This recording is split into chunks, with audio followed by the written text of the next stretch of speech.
जब मैं अपनी बुआ के यहाँ गई हुई थी। मैंने 1 महीने तो वहाँ बहुत एंजॉय किया। लेकिन अभी शाम को कॉलेज से फ़ोन आया कि मुझे कल सुबह कॉलेज में जाकर अपनी एडमिशन पेंडेंसी को पूरा करना है, वरना मेरा एडमिशन कैंसिल हो जाएगा।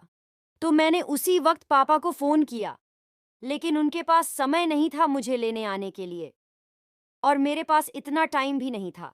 तो मैंने अकेले ही बस से जाने का तय किया।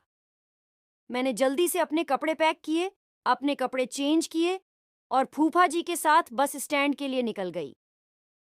नासिक से मुंबई जाने में लगभग 5 घंटे लगते हैं।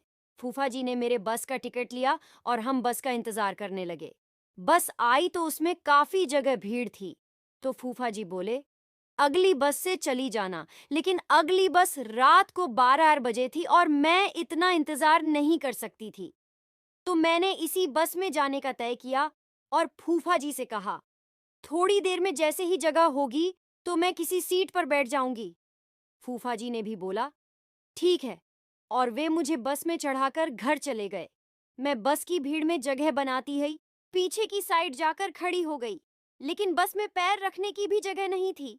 मैं किसी तरह एडजस्ट करके खड़ी हो गई। तभी मुझे ध्यान आया कि मैं जल्दी जल्दी में सलवार और कुर्ते के अंदर जो पहनना चाहिए था वो पहनना ही भूल गई थी। अब मुझे थोड़ा थोड़ा डर लगने लगा था कि अगर किसी को पता चल गया तो क्या होगा। वैसे तो बस में बहुत भीड़ थी, तो अब मैं थोड़ा डरी हुई चुपचाप अपना बैग हाथ में लेकर खड़ी हो गई। आधे घंटे बाद 3-4 लोग और चढ़े। बस में पहले ही बहुत भीड़ थी, तो वे भी एडजस्ट होकर खड़े हो गए। तभी उनमें से एक लड़के की नजर मुझ पर गई और वह भीड़ को काटता हुआ मेरे पास आकर वह मेरे आगे खड़ा हो गया। अब बस चलने लगी। वह लड़का मुझे ही देखे जा रहा था। रात हो चुकी थी। सरकारी बसों में लाइट होती है, पर जलती बहुत कम है। बस में हल्का हल्का अंधेरा होने लगा। मैं सबसे पीछे खड़ी थी और लास्ट में जो लोग बैठे थे थक कर सो चुके थे। पर वह लड़का अभी मुझे देखते ही जा रहा था। लड़का इतना समझ चुका था कि मैंने सलवार के अंदर ब्रा और पेंटी नहीं पहनी है। वह मुझे घूरे ही जा रहा था और मैं उसे नजर चुरा के इधर उधर देख रही थी। कुछ समय बाद वह मुझसे बोला, मुझे पीछे खड़े होने दो, आप थोड़े आगे हो जाओ। तो मैंने उससे बोला, ठीक है, क्योंकि पीछे जो लोग सोए हुए थे वे बार बार मुझे धक्का दे रहे थे। तो मैं थोड़ा आगे होके खड़ा हो गई और वह मेरे पीछे जाकर खड़ा हो गया। लेकिन मैंने जब पीछे देखा तो वह मुझे ही घूरे जा रहा था और अब बस में अंधेरा काफी हो चुका था। जो लोग मेरे आसपास थे खड़े खड़े ही सो रहे थे। किसी का कोई ध्यान नहीं था किसी पर भी। बस सबको अपनी मंजिल तक पहुंचना था। कुछ देर बाद मैंने महसूस किया कि वह जो लड़का मेरे पीछे खड़ा था वह धीरे धीरे मेरे पीछे से चिपकने लगा और अपना एक हाथ मेरी कमर पर रख दिया। मुझे लगा कि उसने यह भीड़ के मारे किया होगा, थकान की वजह से, तो मैंने उसे कुछ नहीं कहा। लेकिन अब मुझे थोड़ा थोड़ा डर लग रहा था। कुछ देर बाद वह अपने हाथ को मेरी कमर पर चलाने लगा और धीरे धीरे अपने दूसरे हाथ को भी मेरी दूसरी कमर पर रख दिया।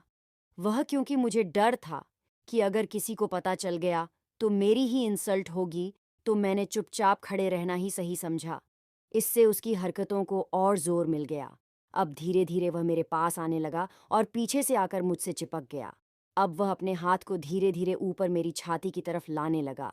अब वह इतना तो समझ चुका था कि वह चाहे जो करे, मैं कुछ नहीं कहने वाली में उससे बचने के लिए नाकाम कोशिश करने लगी।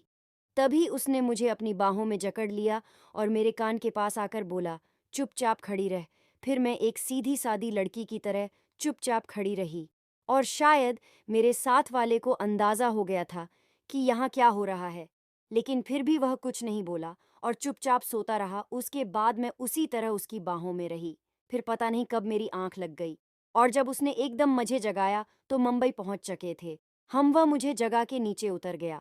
उसके बाद उसका कोई पता नहीं चला।